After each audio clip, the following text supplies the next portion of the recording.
जय हिंद दोस्तों, नमस्ते। तो आज मैं आपको अमनाई लाइफ का जो उद्देश्य है ना, पर्पस है, उस पर्पस को साकार कैसे हुआ है और कैसे किए हम लोगों ने उसका मज़े के लेके, क्योंकि जो काम हम लोग करते हैं वो खुशी के साथ करते हैं, अर्निंग के लिए नहीं। वो मैं आपको दिखाना चाहूँगा। तो आज आ, हम लोग जो खाना खा रहे हैं ना, उसी के बारे में आपको बताना चाहेंगे हम लोग। यहाँ पे मेरे सामने आप देखिए क्या क्या है। आप सब लोग पता है, हम लोग राजीव भाई दीक्षित के आदर्श में जो स्वदेशी मूवमेंट है उसको प्रमोट करते हैं, जहाँ पे ट्रेडिशनल जो चीज़ों का है उसको हम लोग प्रमोट करते हैं। तो यहाँ पे जो आप थाली देख रहे हैं ना, मैं पहले तो आपको एक एक करके बता देता हूँ कि यहाँ पे क्या क्या है, क्या क्या चीज़ें हैं। उसके बाद हम लोग कुछ और दूसरा बातचीत करेंगे। पहले मिडिल से मैं स्टार्ट करता हूँ। ये है ब्लैक राइस, काला भात। ये यहाँ का देसी है और ये जो सभी चीज़ें हैं ना, ये नेचुरल तरीके से उगाया गया है। और ये जो राइस ये ढेंकी वाला है, हैंड पाउंड जो पुराने ज़माने में होता था ना, ढेंकी वाला। और ये जो राइस है, ये धान को पहले 3 साल पुराना किया गया, उसके बाद इससे चावल को निकाला गया है और इससे अभी भात तैयार हुआ है, वो भी मिट्टी के हांडी में और बायोगैस से बना है। ये हो गया पहला। अभी दूसरा ये आता है, देखिए ये हो गया घी। आप पता है अमनाई लाइफ का जो एकदम प्रीमियम क्वालिटी का बेलोना घी बनता है, बहुत सारा घी एकदम देसी गाय से, ये दाल से बना हुआ है एकदम। उसके बाद इसके बारे में पता है, मैंने आपको दिखाया था, ये बोलता है सावक। इसमें ये पूरा एकदम नेचुरली होता है, गांव में खेतों में ये होता है। उसके बाद इसको बोलते हैं डुमूर, इसको बोल सकते हैं हमारा बंगाल का देसी अंजीर, एक तरीके से बोल सकते हैं। उसके बाद इसमें एक हो गया साग भाजी आ गया।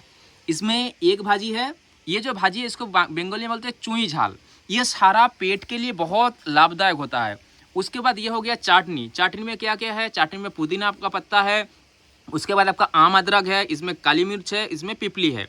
उसके बाद ये हो गया मशरूम। खास करके ये जो मशरूम है, ये मार्केट में कहीं पे भी आपको नहीं मिलेगा। ये ओनली गांव पे क्या होता है, एकदम छोटे छोटे स्तर पे, जहाँ पे देसी चावल का वो भूसा वगैरह रहता है, वहाँ पे थोड़ा थोड़ा करके ये होता है। ये प्राइसलेस है। दूसरी बात ये जो है ना, इसमें मोरिंगा है, मोरिंगा का फूल है, फ्लावर्स है, और भी मल्टीपल चीज़ें हैं। इसमें उड़द दाल का बड़ी भी है। सारे चीज़ों को देख के बनाया गया है। तो ये जो खाना है, भोजन आप देख रहे हैं, बताइए इस भोजन का प्राइस क्या हो सकता है। ये प्राइसलेस है। बट मैं आपको ईमानदारी से अगर बताऊं, ये सारे चीज़ों को बनाने के लिए, ये जितने भी चीज़ों देख रहे हैं, यहाँ पे मैक्सिमम से मैक्सिमम हमें 10 रुपये का खर्चा हुआ है। क्योंकि ये जो दाल है ना, ये खरीद के लाया गया, बट ये भी एक्चुअली घर में होता है, बट थोड़ा शॉर्टेज हो गया है। और जो भी चीज़ें हैं ये सारा घर का है। अभी बताइए, गाँव में जब आप गांव में, इसीलिए तो गांव में रहना है, गांव में मज़ा करना है। अब बताइए, आप बाहर अगर शहर में ये सारी चीज़ों को खरीद के खाना चाहते थे, कितना रुपया का खर्चा होगा बताइए। अब अगर 1000 रुपीज़, 2000 रुपये भी खर्चा करेंगे, आपको मिलना मुश्किल हो जाएगा, नहीं मिल सकता है आपको, बताइए। तो इसीलिए तो हमें गांव में रहना है, इसीलिए हमें ट्रेडिशन को वापस लाना है। तो हमारा राजीव भाई दीक्षित का जो आदर्श में हम लोग जो काम कर रहे हैं, जो हम लोग बोलते हैं वो हम लोग एक्चुअली करते हैं, उसमें लाइफ को जीते हैं, तभी जाके वो चीज़ों को करते हैं और आपके सामने चीज़ों को हम लाते हैं। तो ये होता है हमारा मूवमेंट। और खाना हम लोग ये जो खा रहे हैं ना, ये केले का पत्ते में खा रहे हैं, देखिए पूरा। ये नीचे हम लोग जो काट का लकड़ी का बना लिया है, ये ऊपर है। तो ऐसी जो चीज़ें हैं, गांव का लाइफस्टाइल है, इसी को हम लोग प्रमोट करते हुए ऐसे ही जो देसी देसी ट्रेडिशनल चीज़ें आप तक पहुंचाता है। तो जब ये खाना खाएंगे, आपको सब कुछ मिल गया। तो इसीलिए सस्टेनेबल विलेज मॉडल का मतलब होता है आपका सब कुछ घर का है, आपको बाहर से किसी भी चीज़ों का ज़रूरत नहीं है। तो ये होता है, देखिए। एंड ये हमारा पीछे देसी गौ माता है, तो वहाँ पे ये सब चीज़ होता है।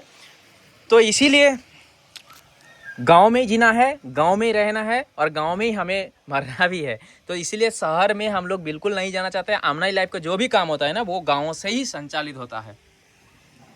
अभी इस खाने का हम लोग मज़ा लेंगे और फिर ऐसे ही।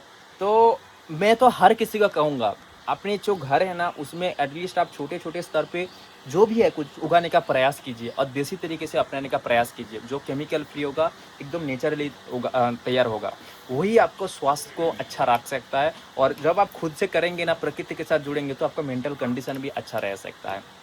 तो चलिए मिलते हैं फिर। तो ये है आज का हमारा भोजन।